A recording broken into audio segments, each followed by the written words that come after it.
नमस्कार विद्यार्थी मित्रांनो, इयत्ता 10वी गणित भाग 1चा 2024 साली झालेला 10वी बोर्ड परीक्षेचा हा पेपर आहे।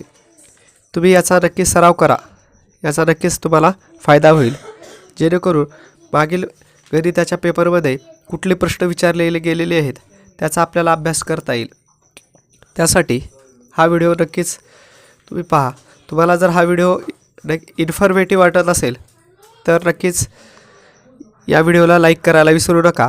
त्याचबरोबर आपल्या मॅथमॅटिकल गुरुजी या चॅनलला सुद्धा सबस्क्राईब करा। ही आहे गेल्या वर्षीची इयत्ता 10वी बोर्ड परीक्षेचा गणिताचा पेपर। ओके, याचा सर्वांनी अभ्यास करा आणि हा पेपर एकदा सोडून पहा, तुम्ही नक्कीच याचा फायदा होईल। ओके विद्यार्थी मित्रांनो, धन्यवाद।